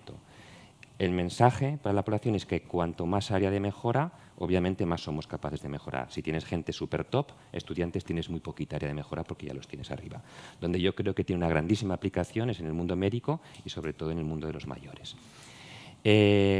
Obviamente, como buenos ingenieros, tenemos que especializar. Esto es un modelo que funciona, pero claro, luego llegan las peculiaridades de cada ámbito de aplicación. No es lo mismo un paciente que una persona mayor, que un atleta de élite que quiere mejorar un épsilon su tiempo de reacción. ¿De acuerdo? Entonces estamos especializando la tecnología poco a poco para cada una de las poblaciones.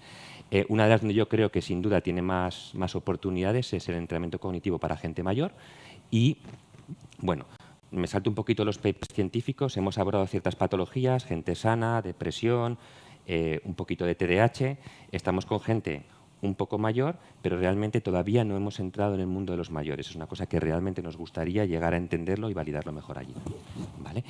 Y me he pedido en BitBrain que si teníamos alguna cosa que fuera un poquito hacia mayores, pero que obviamente mayores no lo tenemos, me comenta que estamos haciendo un estudio controlado contra placebo, ¿de acuerdo? Y ha pasado ya todo el grupo de la intervención. Y entonces, bueno, son de media 47 años, a día de hoy han mejorado entre un 5 y un 10% velocidad de procesamiento y memoria de trabajo, pero a mí esto me parece anecdótico porque esto va contra el placebo, que es lo que tendrá que después hablar, pero lo bonito de todo esto es esta gráfica de aquí, en la que vemos cómo vamos cambiando el cerebro de la gente. Y lo que te está diciendo esta gráfica es para esta población y específicamente todavía tenemos área de mejora. Tenemos que seguir trabajando con ellos para poder llegar hasta su línea de saturación. ¿De acuerdo? Bueno, y finalmente ya para terminar, se ha hablado mucho del paciente, yo realmente lo creo así, hay que ponerlo en el centro, escucharlo y hacer lo que él necesita. En nuestro caso, tenemos una persona en medio, que es el profesional, que también es una persona con la que necesariamente tenemos que hablar porque esa tecnología es para ellos. Y entonces este es el modelo en el que a día de hoy nos han transmitido que mejor debería de funcionar la tecnología, yo lo creo así, y es el que tenemos implementado. A día de hoy la tecnología son unas intervenciones, viene a ser 5, 10 más o menos, depende de la población porque está todo muy especializado después, ¿de acuerdo? Pero no es suficiente con hacer la intervención. El profesional tiene que hacer también una evaluación y la tecnología es precisamente lo que hace. Lo que hace es primero hacer una evaluación neurocognitiva y neurofisiológica, ¿de acuerdo? Después se produce la intervención a un ritmo relativamente rápido, 2-3 por semana, porque si no, no hay aprendizaje y si la persona no aprende, esto no funciona, ¿de acuerdo? Y finalmente se produce la evaluación. Con esto se genera un informe para el profesional que hace 2 cosas. En primer lugar, nos dice lo más importante, si la persona nos ha mejorado cognitivamente o no. En segundo lugar, nos dice, vale, ha mejorado, pero realmente el cerebro ha cambiado como tiene que cambiar para que haya mejorado, porque si no esto será placebo, expectación, llamadlo como queráis, pero si el cuerpo no cambia, esto no debería de funcionar, ¿de acuerdo? Entonces da los resultados de cómo cambia. Y en tercer lugar, muy importante, una cosa también muy curiosa de esta tecnología es que está basada en cambiar el cerebro, y entonces tú, como lo vas monitorizando milisegundo a milisegundo, puedes ver lo que hemos visto en esta gráfica de aquí. Si el paciente no es adherente por alguna razón, y esto nos ha pasado en algunos casos con niños, entonces ¿qué pasa? Pues que no cambia, es que lo estás viendo así, que no se produce ningún cambio. Cuando tenemos gente que es, vamos a decir así, de mediana edad, podemos ver el cambio y cuando satura, y podemos incluso saber al final de la intervención si lo tenemos aquí o lo tenemos aquí. Si lo tenemos aquí, ¿qué hace la tecnología? Hace la recomendación. Le dice al profesional, mire usted, siga trabajando porque tiene área de mejora con este señor. O le dice, no, mire usted, ya está en el punto de saturación, ahora vuelva usted dentro de un mes, vuelva dentro de un mes y hacemos un seguimiento por el tiempo que haga falta. Y bueno, pues con esto termino mi intervención. Muchísimas gracias por su atención. Gracias.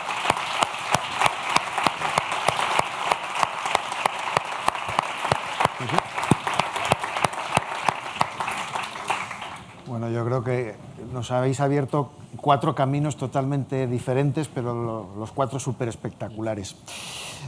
Javier, ya que has sido tú el último en hablarte y he sufrido en mis carnes lo del pasar del azul al rojo o del... No, todas estas cosas todavía en la intimidad. Pero quiero decir, funciona. Otra cosa es a ver cómo funcionan mayores. Vosotros habéis tenido mucha experiencia en utilizar esta tecnología en adultos con depresión y en niños con trastornos de atención, ¿no? En depresión, a ver, las cosas como son. En depresión ha corrido un estudio controlado no randomizado contra placebo y nos funciona muy bien. ¿De acuerdo? Son los resultados que tengo con la gráfica, sí. Los depresivos nos mejoraban cognitivamente y en aquella época tuvimos Claro, yo siempre lo digo que yo como ingeniero no puedo... bueno, el estudio lo llevó el Miguel Servet de Zaragoza, porque yo, lo digo yo, nosotros trabajamos con máquinas, los profesionales de la medicina y psicología trabajan con personas y son 2 cosas un poco diferentes, ¿de acuerdo? Entonces yo hago la parte de la ingeniería y entonces en este estudio sí que nos mejoraron, creo recordar, me voy a traer, pero eso en los papers está escrito y lo que diga el paper es lo que va a misa, yo creo que eso aproximadamente un 20% en mejora cognitiva. Un problema que tuvimos ahí de diseño fue que no medimos todas las mejoras en la parte de la depresión, porque yo como ingeniero solo puedo decir que mejoramos la capacidad cognitiva, pero desde luego el profesional ve que la capacidad cognitiva es solamente una pata dentro de muchas patas, que si yo mejoro una, eventualmente puedo llegar a mejorar más, ¿de acuerdo? Y con TDAH hicimos un estudio que fue exploratorio únicamente, creo que corrieron también lo mismo, lo que diga el paper es lo que va, pero yo creo que deberíamos de estar en un N igual a 30-40 niños y también mejoramos en capacidades cognitivas y luego aquí sí que tuvo una transferencia hacia la vida diaria, reportada con el estándar de los padres, familias, etc. Entonces, el reto en personas mayores con demencia, desde mi punto de vista, sea cómo hacer llegar esta tecnología a estas personas, ¿no? Cómo hacerlas cercana y que incluso la puedan usar en su casa, ¿no? A ver, hay dos retos, si me lo permites, Pedro. El primero de ellos es validarlo. Eso vaya por delante. Entonces, eso hay que entenderlo bien por 2 razones. Primero, porque tenemos que ver en qué medida funciona o no. Y la segunda, porque ya hemos hecho, obviamente, pruebas con gente mayor. ¿De acuerdo? Nosotros hacemos... Y ahí lo que ves es que esas gráficas no son las que son con estas personas, ¿eh? Son mucho más lentas. Y es que es normal, la capacidad de aprendizaje es mucho menor. Por lo tanto, la capacidad de generar el cambio es mucho peor. Entonces, hay que entender ese procedimiento. Y para eso está la validación, que es donde se entiende eso bien. Y en segundo lugar, yo creo que hay otro reto, que es el generar engagement. A día de hoy es un cuadrado azul, cuadrado rojo, todo el mundo lo entiende, pero luego al final son muchas sesiones cambiando un cuadrado azul y un cuadrado rojo, ¿de acuerdo? Entonces, bueno, yo creo que eso hay que intentar llegar a generar unos procedimientos que sean más entretenidos y con más engagement para las personas mayores o para cada uno de la población que lo esté utilizando. Nosotros a día de hoy no nos hemos atrevido a cambiar, nada, porque nos funciona perfecto y no nos hemos atrevido, pero ese paso va a haber que darlo tarde o temprano. Yuri, tú, además de lo que hoy nos has enseñado, eres un especialista en gamificación, es otra de tus áreas de interés. ¿Quién es el usuario de vuestro sistema en Boston, en el área de Boston? ¿Los mayores, la familia? ¿Cómo habéis conseguido que esas personas estén usando vuestra plataforma? Bueno, hay varios usuarios en el sistema, pero reconocemos que en el caso de InfoSage, el anciano es el centro del usuario principal que tenemos que reflexionar los valores de ese. En volumen de uso son los niños que están usando, así que más de la familia, porque son los que están involucrados. Así que tenemos que escuchar a los dos usuarios, pero respetar los valores del anciano. Una de las cosas que dijeron los ancianos es que algunas veces los niños quieren hacer más tratamientos, más procedimientos que ellos están listos. Y algunas veces el sistema médico también quiere hacer más acciones. Así que si en verdad queremos ser centrados en el paciente, tenemos que reconocer y respetar los valores y las preferencias. Así que los dos son importantes, pero quien es el que decide debería ser el anciano. Ahora es más difícil cuando el anciano ya está perdiendo la habilidad cognitiva para hacer decisiones, y ahí hay una conversación difícil que hay que las familias tienen que tener. Así que yo creo que los dos son importantes, y tenemos que respetar a los dos.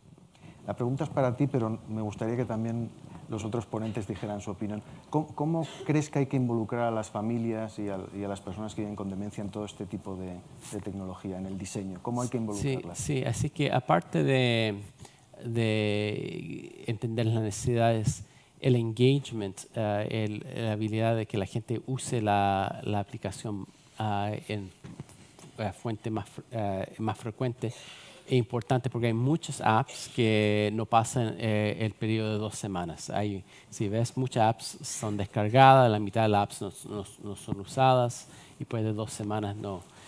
Porque es una tarea de usarlo. Así que la gamificación quiere no solo educar a la gente en la importancia, pero también hacerlo entretenido. Así que ahí vemos y diferente gente tiene diferentes expectaciones y qué es lo que encuentran entretenido. Así que una de las cosas que estamos investigando es los perfiles de diferentes jugadores, y creo que todos nosotros nos gusta jugar, si lo quiero admitir o no. Y tenemos le gusta ganar también. Pero hay alguna gente le gusta ganar, alguna gente le gusta conectar. Por ejemplo, hay socializers que le gusta conectar, otros les gustan explorar, son los explorers. Así que el ejemplo de virtualidad ayuda a ese estilo de jugador. Otros son achievers, que les gusta llegar a niveles, y hemos visto ejemplos de eso. Así que lo importante para nosotros diseñadores es entender los diferentes perfiles y ver cómo esas diferentes técnicas de gamificación se pueden introducir a nuestros diferentes sistemas, porque si no lo hacemos entretenido, usar estas para los usuarios, lo abandonan. Y se puede ver mucho en las apps que desaparecen del store porque la gente no lo usa. ¿Cuál es vuestra experiencia, Pablo? Sí, es lo que comentaban durante la charla, ¿no? Para nosotros, Reametric está basado, digamos, en la cuantificación, pero claro, si no hay uso, si el usuario no sigue el tratamiento pautado, no hay cuantificación. Por lo tanto, el factor motivacional es complejo, pero es muy importante para nosotros estar encima de él y ver, pues es como comentaban, ¿no?, el resto de ponentes, ¿no? Ver el engagement que tienen los usuarios, monitorizarlo de alguna forma y proponer alternativas, intentar motivar de distintas formas, ¿no?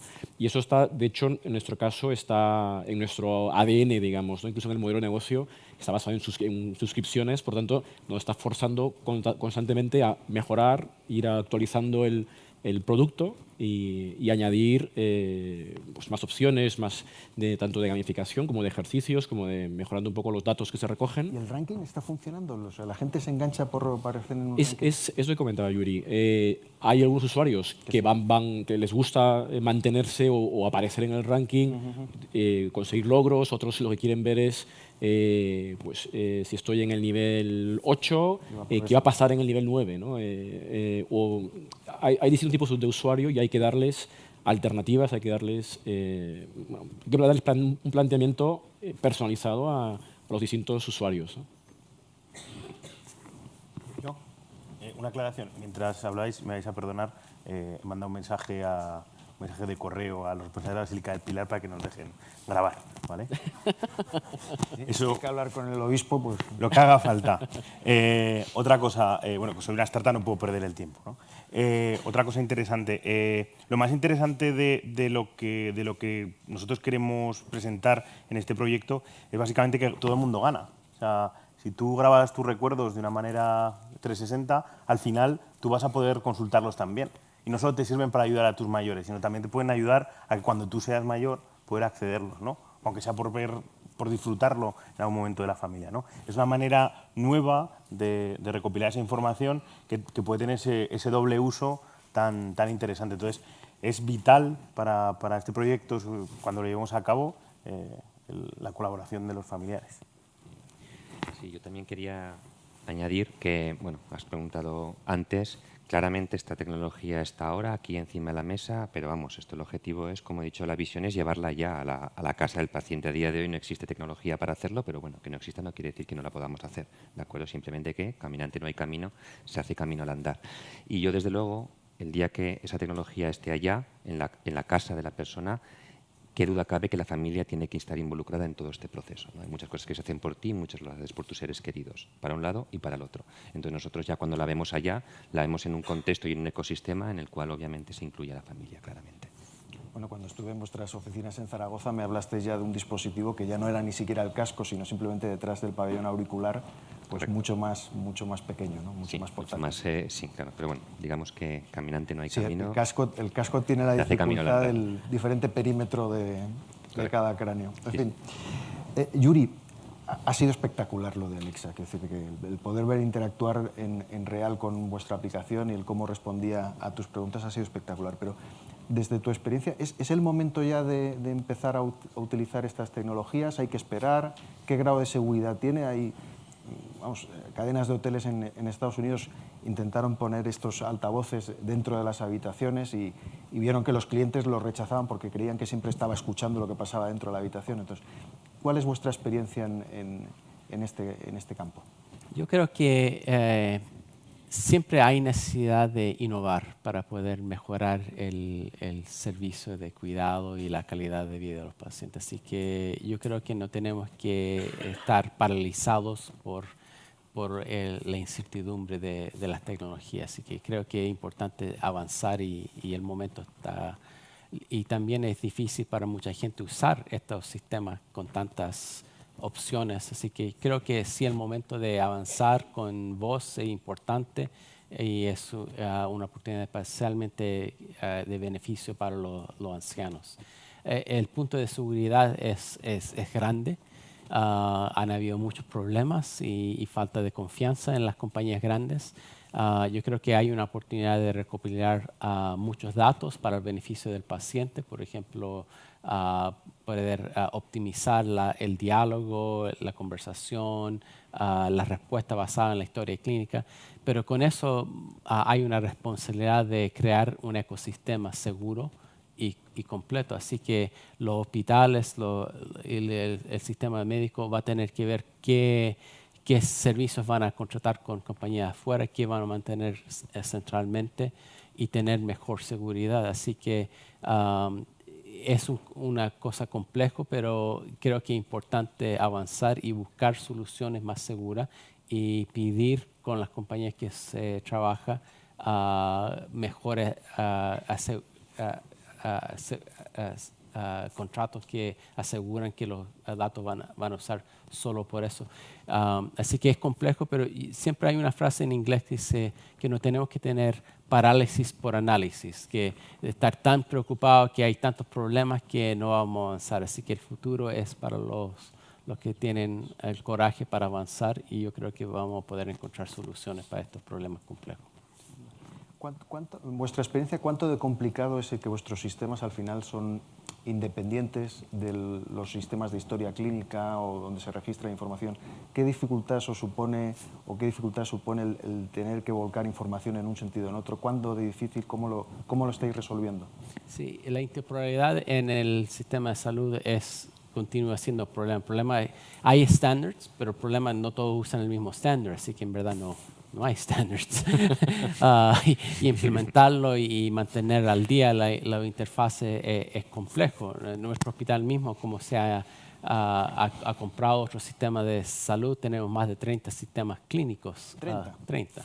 Así que tenemos el que tenemos en nuestro sistema mayor, pero seguimos agregando nuevos hospitales que agregamos a la red y ya tienen sus propios sistemas. Así que el problema de interoperabilidad va a estar por mucho tiempo ahí. Y nosotros tenemos, creo que no es tan importante si físicamente está en tu hospital o fuera, sino que el proceso que mantiene la seguridad está ahí y hay confianza en ese sistema.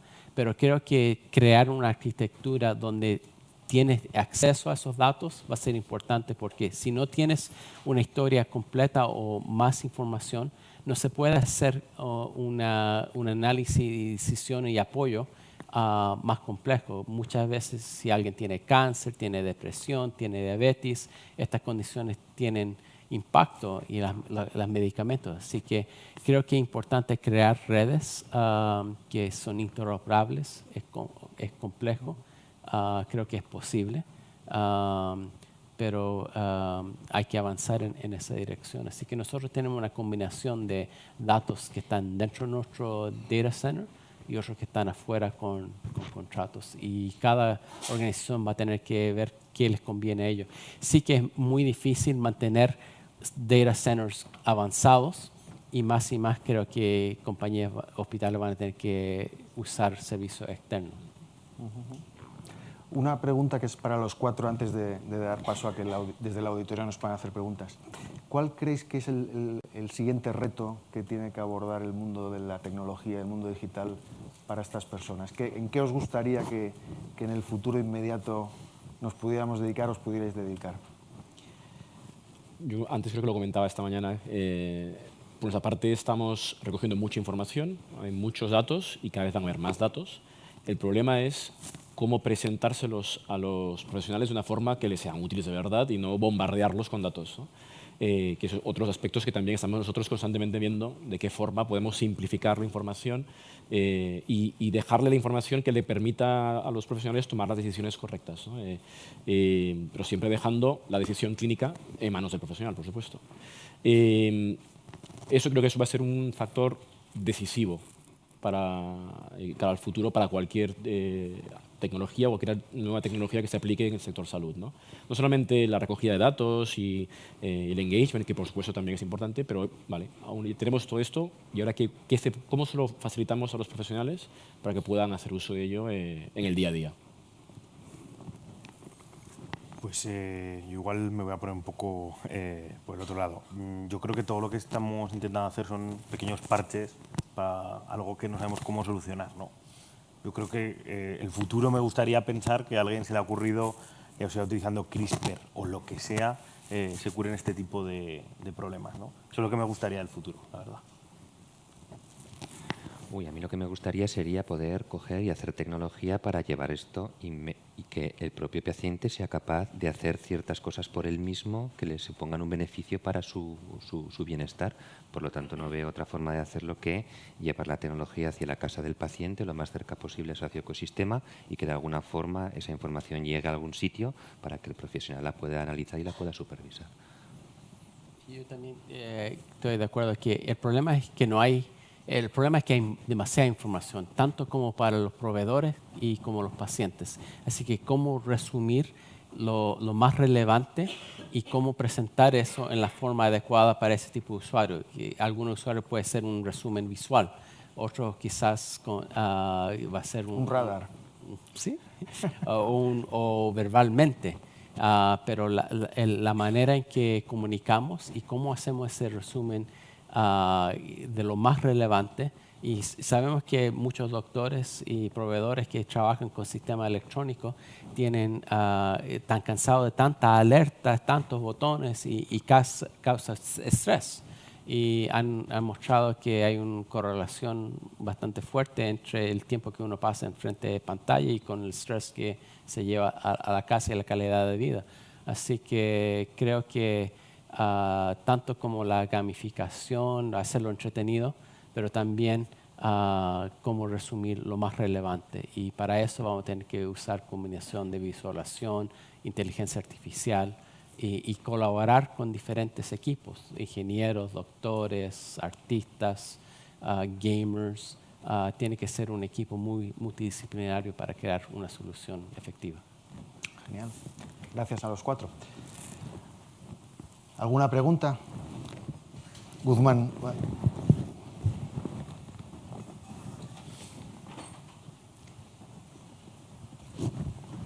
Hola, muy buenos días. Enhorabuena por las intervenciones. Esta pregunta es para Yuri. Has comentado que, bueno, cuando lanzasteis vuestro proyecto, trabajasteis con residencias. ¿Cuál fue vuestra experiencia? ¿Qué consejo nos darías a todos los que trabajamos todos los días en los centros? Y hoy aquí hay muchas personas que trabajan a diario con los residentes, que sí que estamos trabajando para innovar y creemos que estamos a la cabeza en muchos proyectos de innovación, pero ¿qué consejo nos darías cuando abordamos un proyecto tan ambicioso como el que tú abordaste, ¿no? Bueno, creo que cuando empezamos, mucha gente tenía diferentes ideas de qué es lo que iba a ser útil. La propuesta inicial para nuestro proyecto de investigación era información seleccionada por profesionales, y después cambiamos a lista de acciones, medicamentos, y creo que el diálogo con los usuarios es importante y ser ágil, porque es imposible saber cuál es la solución que va a ser más usada. Uno puede tratar de adivinar, pero es una combinación de preguntarle a los usuarios, hablando con administradores de enfermedades, pero hacer prototipos, ponerla en marcha, aprender de los usuarios y poder implementar y cambiar. Así que esa metodología se llama Agile Development. Hay que ser muy ágil y cambiar, porque la tecnología está cambiando muy rápida también. Así que yo creo que es tener flexibilidad y muchas cosas, por ejemplo, ciertas cosas que algunos administradores crean que eran importantes, los pusimos una página de información que después nos usó. Así administradores, que es decir, directivos. Sí, creen que sabían lo que la gente quería y los usuarios querían otra cosa. Así que tener esa habilidad de poder ser ágil y innovar y avanzar rápido. Así que nosotros nos reunimos cada semana y vemos que nos estamos aprendiendo los usuarios de nuestras propias observaciones y tratar de iterar rápido y continuamente. Perfecto.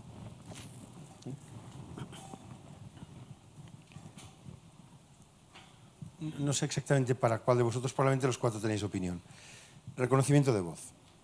Yo estoy completamente convencido que cuando el reconocimiento de voz de verdad funcione, se va a dar un salto cuántico en muchísimos aspectos de la vida, pero particularmente atención a mayores. Yo soy muy entusiasta en eso, tengo mi mesa Alexa, me llevo muy mal con ella, porque hay que hablarle como tú le hablas. Además, mi inglés no es el tuyo, porque todavía Alexa no habla español, y francamente es torpe. Alexa es torpe. Hablo también con Siri y me llevo peor con Siri, porque es más torpe que Alexa. Y ni os comento cómo es el reconocimiento de voz del navegador de mi coche, porque es directamente estúpido y peligroso. Tiene voz masculina el de mi coche. Es alemán. Es alemán. Entonces, el punto es, yo creo que el reconocimiento de voz realmente será algo que nosotros podamos implementar, los que nos dedicamos a cuidar, en nuestros sistemas ordinarios, donde primero sea perfecto, es decir, puede interpretar acentos, tonos de voz, pronunciaciones incorrectas y reconozca los sonidos, para nosotros tan importante o más que el propio verbo. Quiero decir, una caída, la rotura de un vaso, la caída de un cuerpo, un gemido, una expresión de dolor. La pregunta es, ¿cómo estamos de cerca de eso? Es decir, que el reconocimiento de voz sea algo tan fiable como un teclado.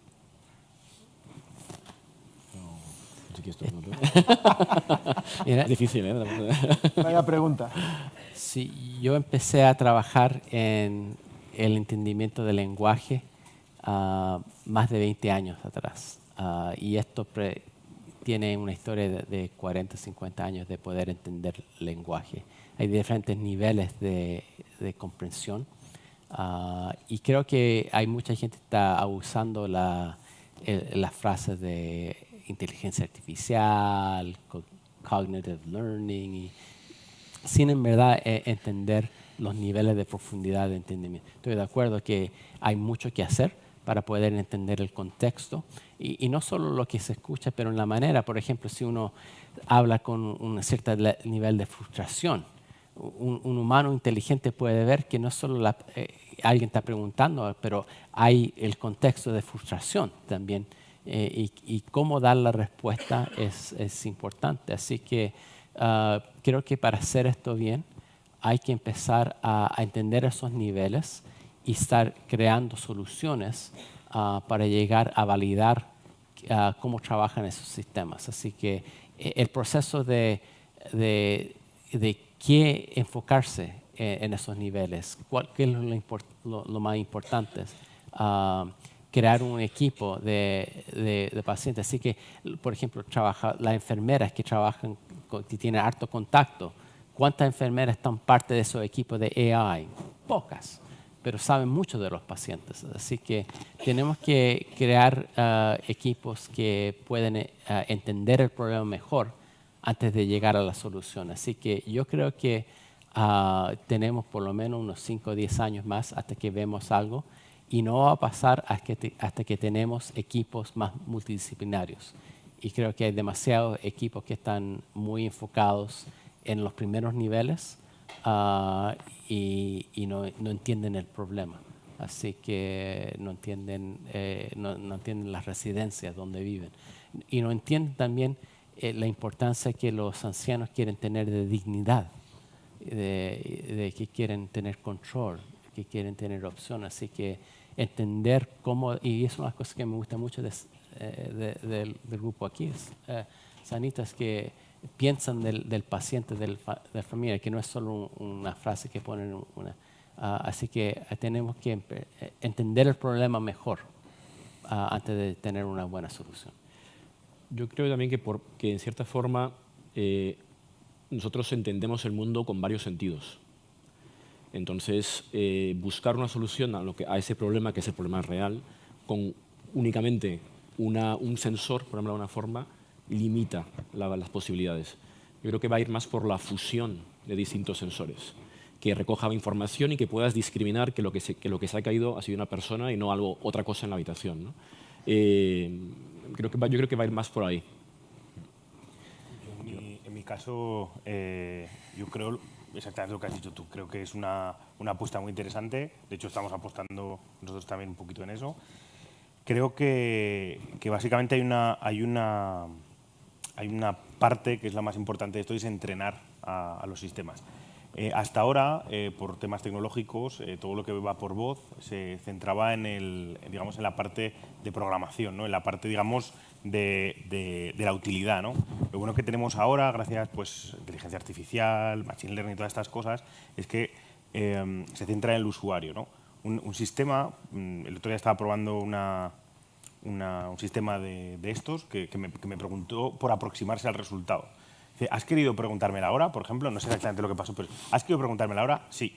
Y eso lo aprendía como una manera que yo tenía de expresarme para preguntarle la hora, ¿no? Buscaba ciertas similitudes en la manera que tenía de hablar y era capaz de hacer eso, ¿no? No es un desarrollo que hayamos hecho nosotros, pero nos interesaba aprender.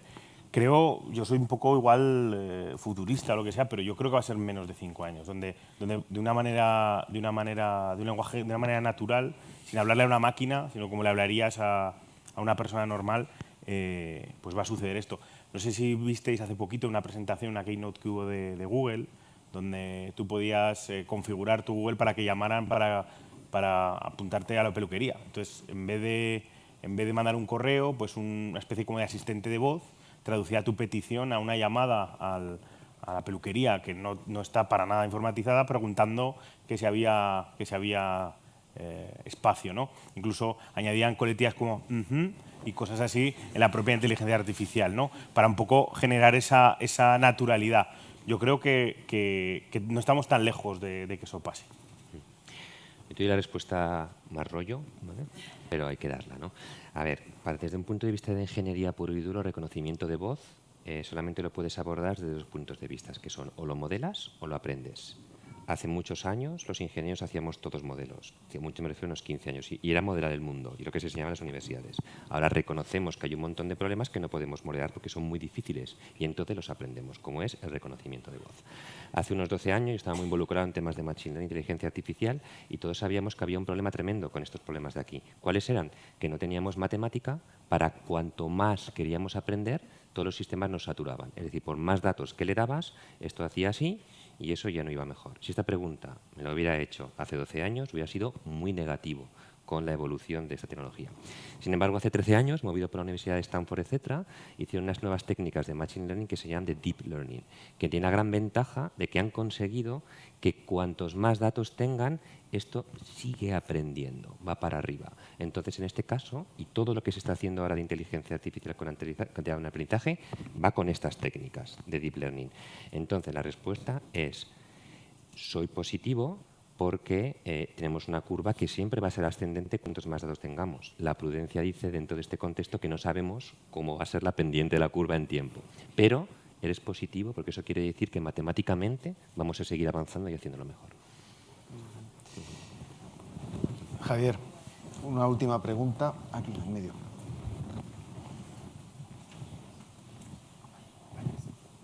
Bueno, antes de nada, agradecer vuestro talento y vuestro trabajo diario para mejorar la calidad de vida y la salud de las personas, en este caso las personas mayores, quienes nos traen aquí hoy, ¿no? Entonces, si Pedro me lo permite, me gustaría hacer 2 preguntas breves. Sí, abusas de la confianza, pero sí.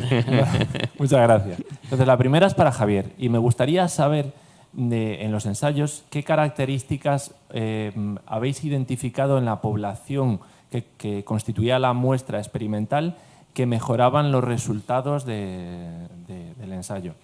Y la segunda pregunta es para Pablo. Y nosotros en el día a día, tanto como pacientes como terapeutas, identificamos que uno de los secretos para el éxito del tratamiento rehabilitador es que el paciente haga los ejercicios que se le pautan por su cuenta. Entonces, en cuanto a la rehabilitación física, ¿qué problemas os habéis encontrado? Porque no se aprende de las cosas positivas, sino también de las negativas. Entonces, ¿qué problemas habéis encontrado con la utilización de vuestra tecnología? O sea, quiero decir, sin tener un terapeuta delante. Muchas gracias. ¿Empiezo yo? Bueno, pues yo con toda la prudencia de una persona que hace ingeniería, y yo cuando hacemos los ensayos siempre los ponemos en manos del perfil médico que realmente sabe cómo trabajar con las personas y diseñar los estudios. Pero comparto dos aprendizajes que hemos hecho, muy con palabras de ingeniería, y bueno, pues creo que hay que decirlo y no lo he dicho en la presentación. ¿Qué limitaciones tiene la tecnología en cuanto a la muestra experimental? ¿Qué limitaciones tiene? Bueno, la primera de ellas es, la persona tiene que tener la capacidad de ser consciente de lo que hace y ser capaz de aprender. Una tarea sencilla, pero tiene que ser capaz de aprender. Si esto ya no está en la persona, esto no se puede utilizar. ¿Vale? Fuera.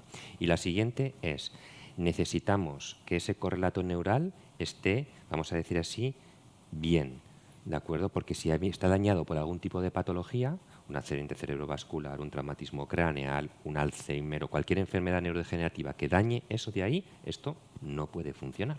Porque al final del día esto es una tecnología que coge algo que ya está y lo pone en unos niveles que va a funcionar mejor y tiene un cierto beneficio. Eso por un lado.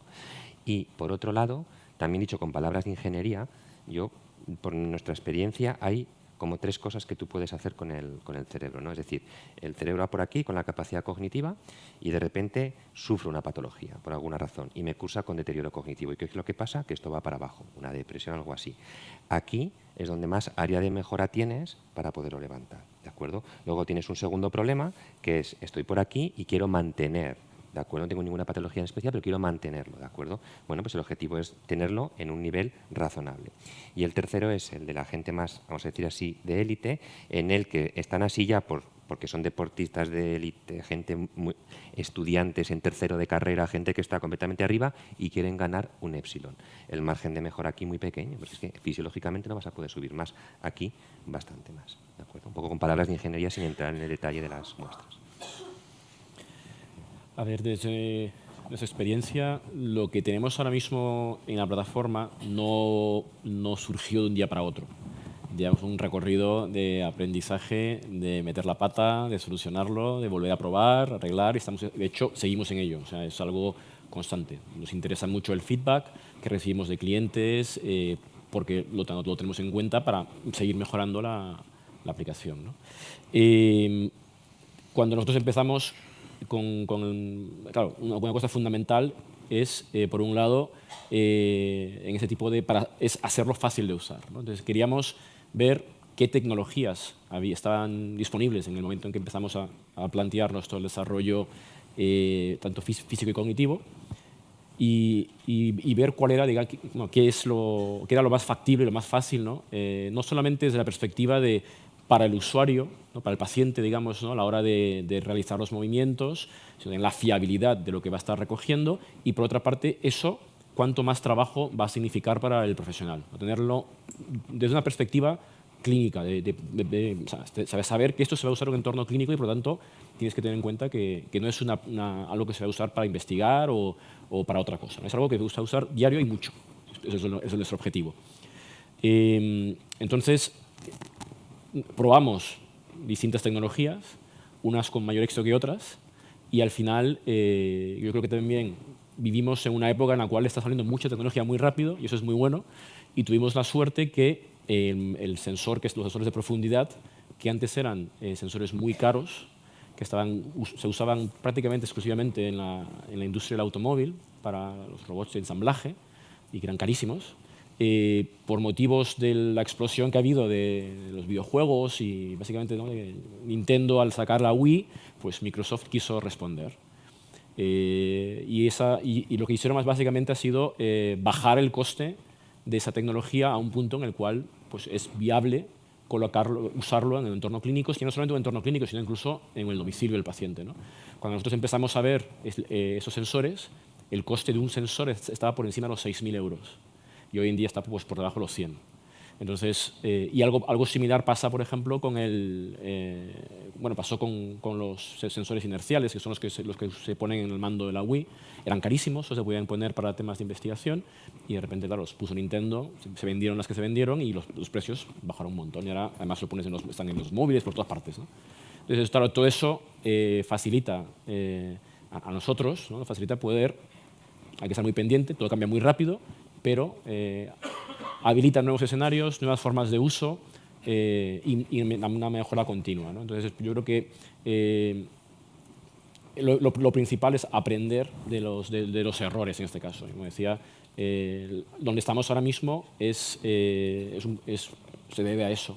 Y de hecho, el año que viene, por ejemplo, estamos haciendo suficientes mejoras a la plataforma para tener más formas de interactuar para los pacientes. Porque vemos que hay más tecnología que está disponible ahora mismo y empieza a ser interesante para poder... Y no solamente interesante en una perspectiva tecnológica, sino en una perspectiva operacional y de coste. Entonces ya la cosa cambia. Y ahí es cuando lo intentas introducir. Muchísimas gracias, Pablo, y muchísimas gracias a los otros tres ponentes, que creo que habéis estado brillantes. Muchísimas gracias y un aplauso. Pues nada, muchas gracias a todos los ponentes. Os lo han puesto difícil para la siguiente mesa. 30 minutos, bueno, 20 minutos para desayuno. Tenemos unos cafés para compartir. Para coger fuerzas para... Preguntar todo lo que queráis, no les dejéis desayunar, por favor, y conoceros. Gracias. Gracias. Muchas gracias, Yuri.